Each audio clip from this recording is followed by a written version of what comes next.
से वहाँ वालों को बहुत कष्ट दूर हो गया। उस समय राजा के शरीर को शोभा दूनी हो गई थी। राजा की दयालुता देखकर गरुड़ ने फिर कहा कि मैं संसार में कल्याणार्थ एक और वरदान दूंगा। आज अश्विन महीने के कृष्ण पक्ष सप्तमी तिथि से रहित शुभ अष्टमी तिथि है। आज ही तुमने यहाँ की प्रजा को जीवन दान दिया है। वे वत्स अब से यह दिन ब्रह्म भाव हो गया है, जो मूर्ति भेद से विविध नामों से विख्यात है। वही त्रिलोक्य से पूजित दुर्गा अमृत प्राप्त करने से अर्थ में जीवित पुत्रिका कहलाई है। अतः इस तिथि को जो स्त्रियां उस जीवित पुत्रिका की और कुश की आकृति बनाकर तुम्हारी पूजा करेंगे तो दिनों दिन उनका सौभाग्य बढ़ेगा और वंश का भी बढ़ती होती रहेगी। हे महाभाग्य, इस विषय में मैं विचार करने की भी आवश्यकता नहीं है।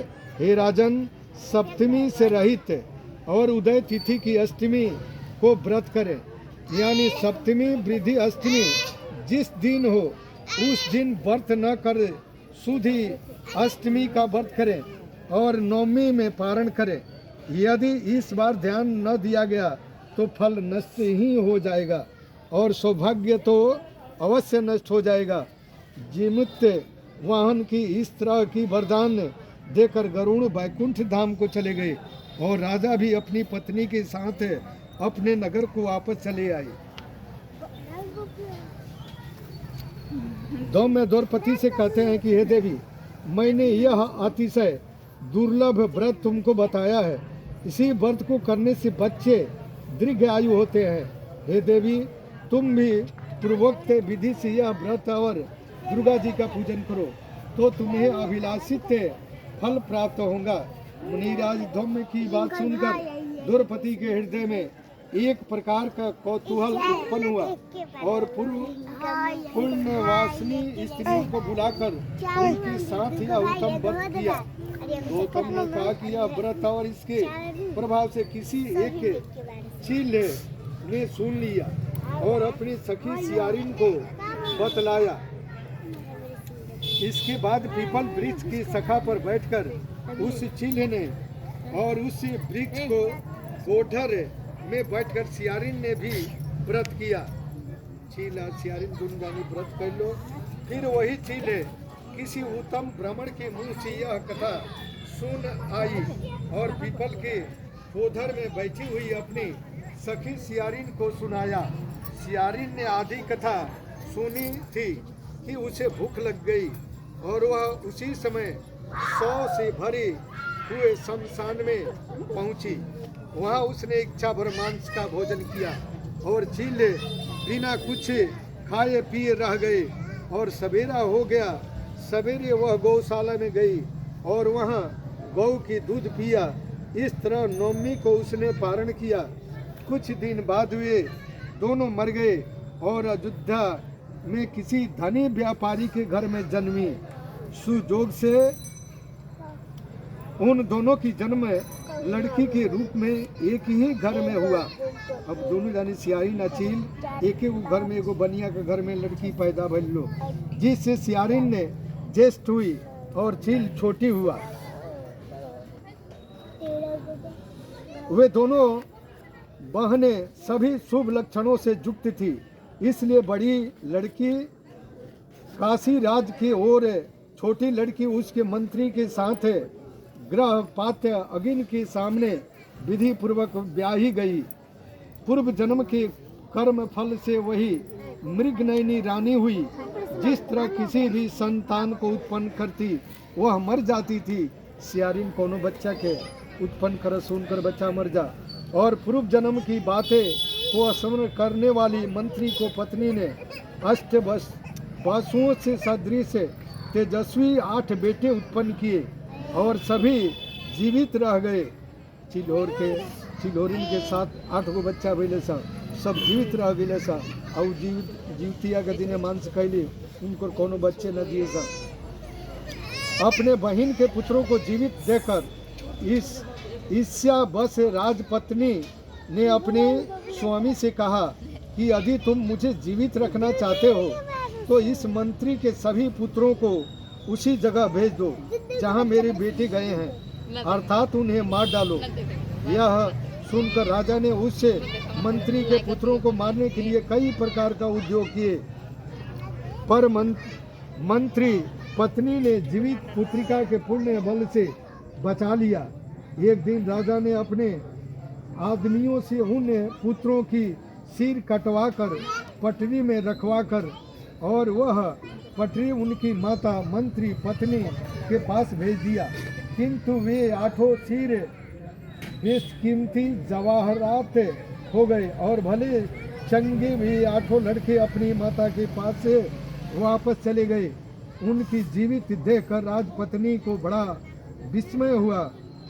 अंत में वे मंत्री की पत्नी के पास आई और उसने पूछा कि बहन, तुमने कौन सा ऐसा पुण्य किया है जिससे बार बार मारे जाने पर भी तुम्हारे बेटे नहीं मरते?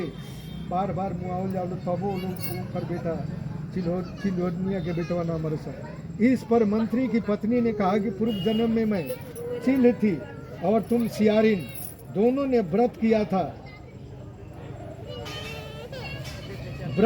तुमने व्रत के नियमों का भली भांति पालन नहीं किया था और मैंने किया था।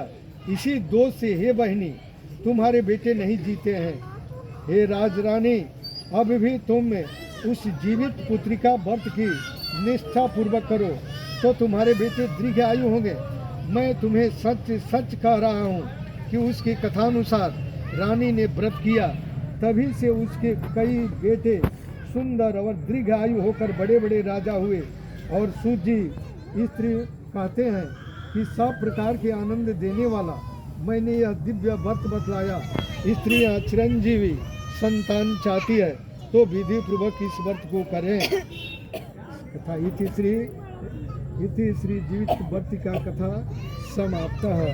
कथा इतने बर्बाद समाप्त हो गए।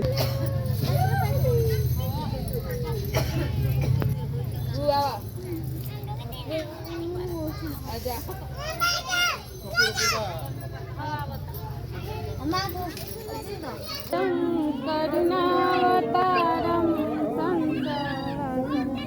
संसारसारं भुजगेन्द्रहारं सदा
थोड़ा लेकिन सब जानी का हो जाए।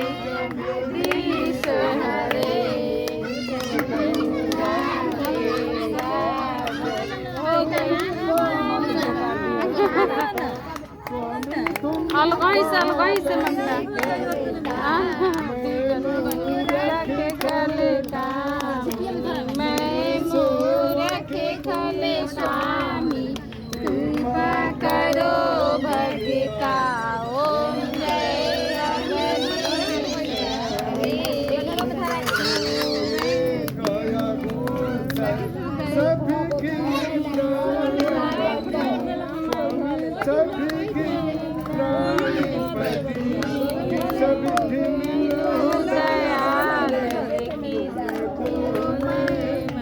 ओम जय जगदीश हरे दीन बंधु विघ्नहर्ता तुम रक्षक मेरे राम स्वामी तुम ठाकुर मेरे अपने हाथ उठाओ अपने हाथ उठाओ द्वार पर ओम जय जगदीश हरे विकार मिटाओ कष्ट करो देवा कभी पापे हरो देवा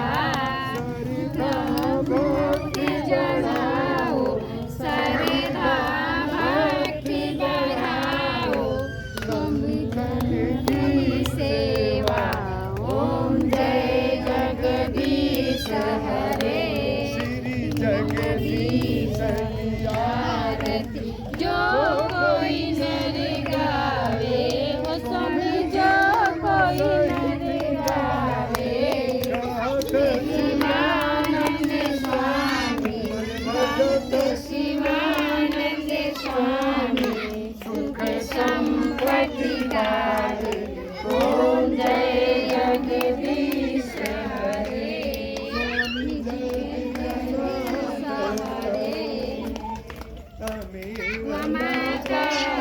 पिता तमेव तमेव बन्धु च सखा तमेव विद्या दैवं तमेव तमेव शरणं देव देव एक बार बोली जी पुत्रिका बसे कथा जय जय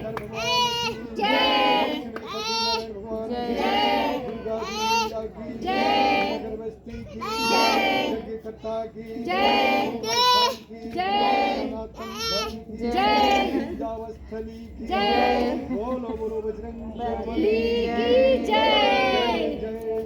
सीताराम हर हर महादेव पार्वती की जय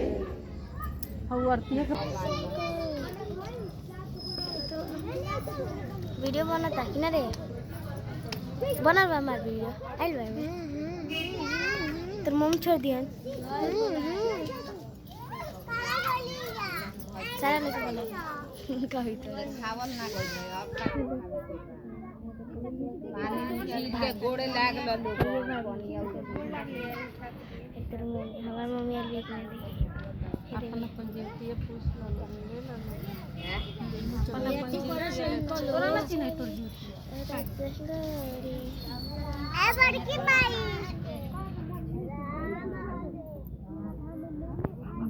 बुलू का है ना मुझे सब कुछ चढ़ैले तो छकना दे दे दो ना कुछ चढ़ैले तो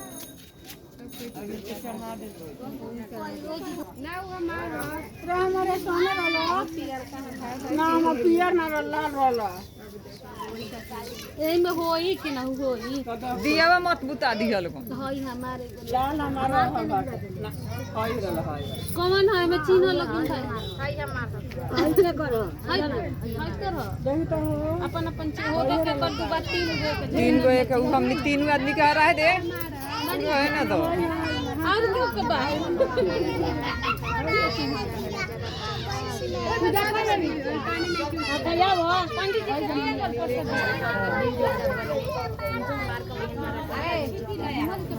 ए मई ले ले हो दे चलाई देबे त चलाई दाओ दे सब लोग देता हो वो गोड़ लागल राजा रामचंद्र से कह दिए कि तक मन अगर बनी तब मिश्रा को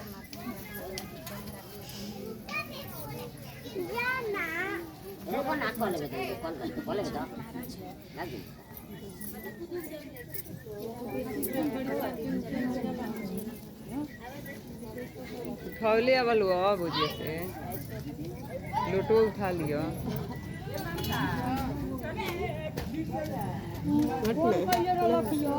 जाई